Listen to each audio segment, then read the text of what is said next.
Hi guys, welcome back to my channel. If you're new here, my name is Lily, and today I'm going to be showing you my NYX 2019 Face Awards entry. Enjoy! Starting off the look, I'm taking a magenta and a white cream body paint.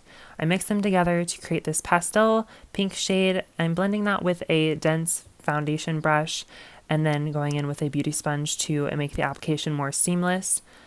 Then I'm taking a white cream body paint and highlighting my face underneath my cheekbones, my forehead, and my under eye, and my jaw, and then blending out with the same sponge. Then I'm taking a translucent powder and setting my entire face so the body paint isn't sticky. Now I'm taking a deeper pink shade and defining my contour and giving more dimension to my face.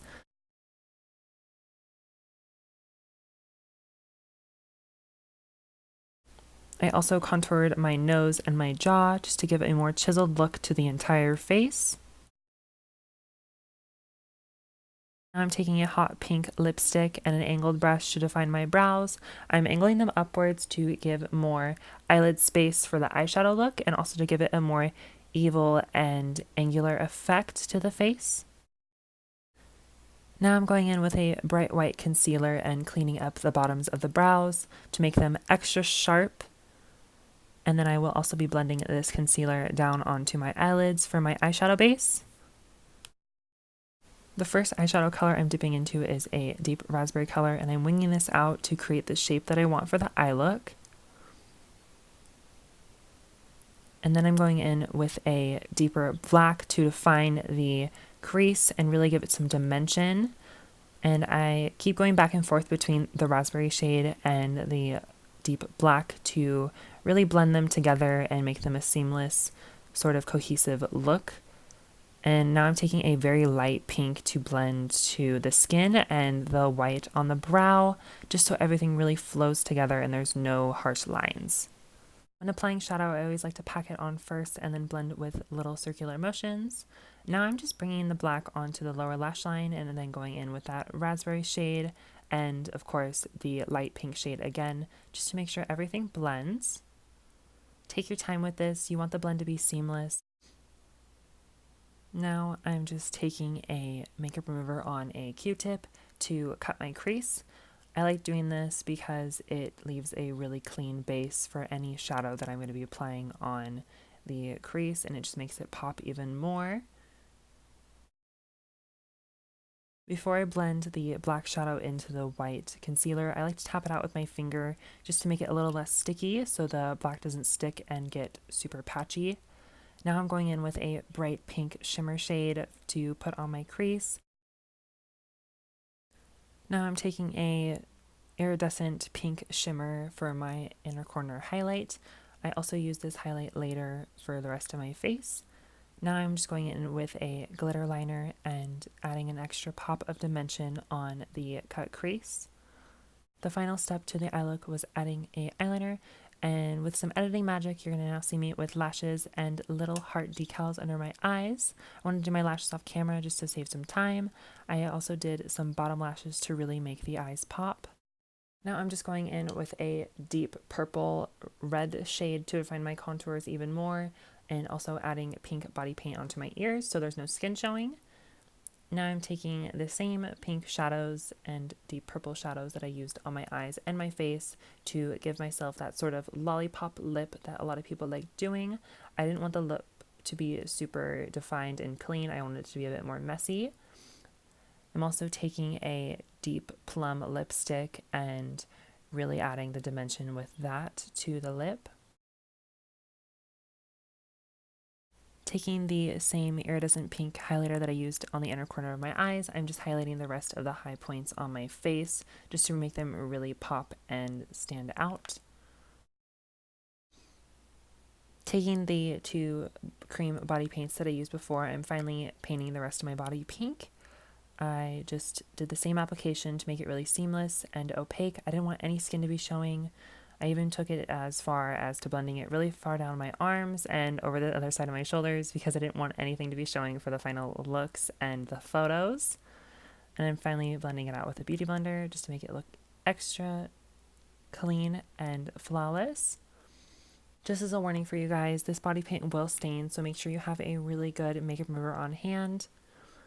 I'm now going in with the same contour shadows that I used for my face to define my collarbones and my body, just so it's not all flat looking and it has the same dimensions that are going on with my face.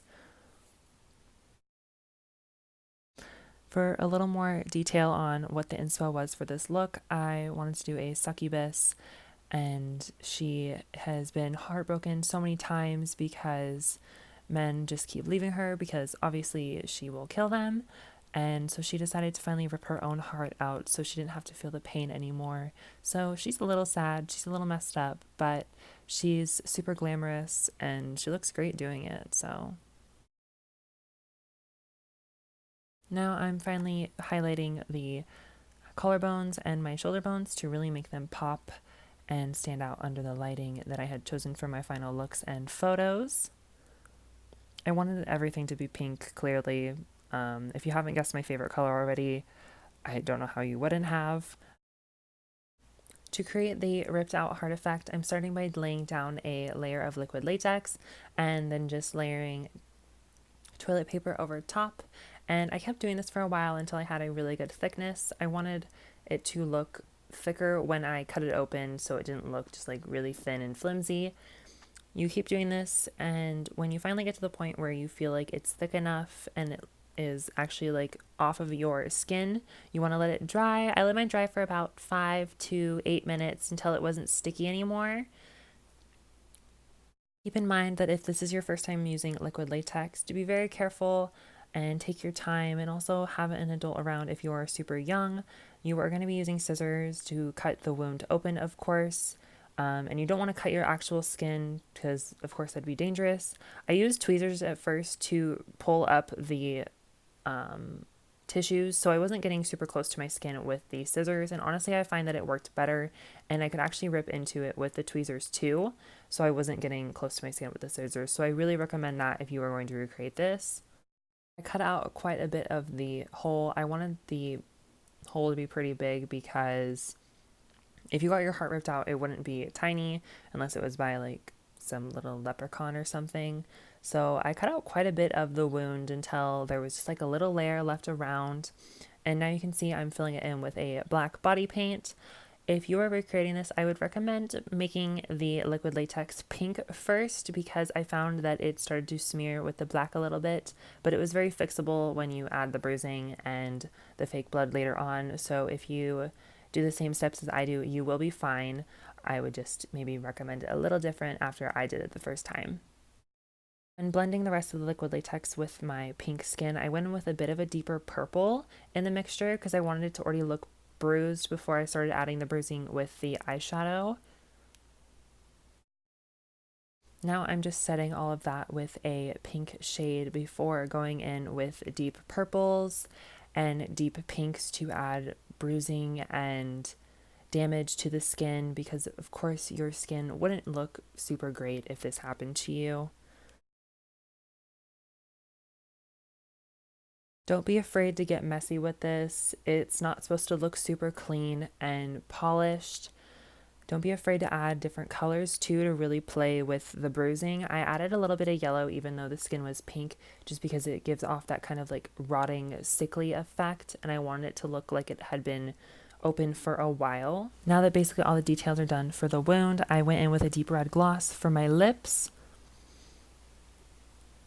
And here's a funny little clip that I didn't think I'd cut out. I went in with a deep red gloss. Now I'm just going in and adding a bunch of fake blood, thicker blood at first, just to really fill in the wound and give it a more like wet, sticky look. And then you'll see me go in with just to really fill in blood that's a bit more and give it a more like liquidy and that can drip to really make it look like it's just dripping out of the wound. Liquidy and that can drip to really make it look like it's just dripping out of the wound. After that, the look is complete. I styled my hair off camera and added my accessories. I went with wet hair just because my hair is already pink, so I thought it would flow really well with the look. I hope you guys enjoyed this. I'm so happy that this is my entry for the NYX Face Awards 2019. If you're not already subscribed, please subscribe, leave a comment, leave a like. I love you guys so much. Thank you guys for supporting me, and see you later. Bye.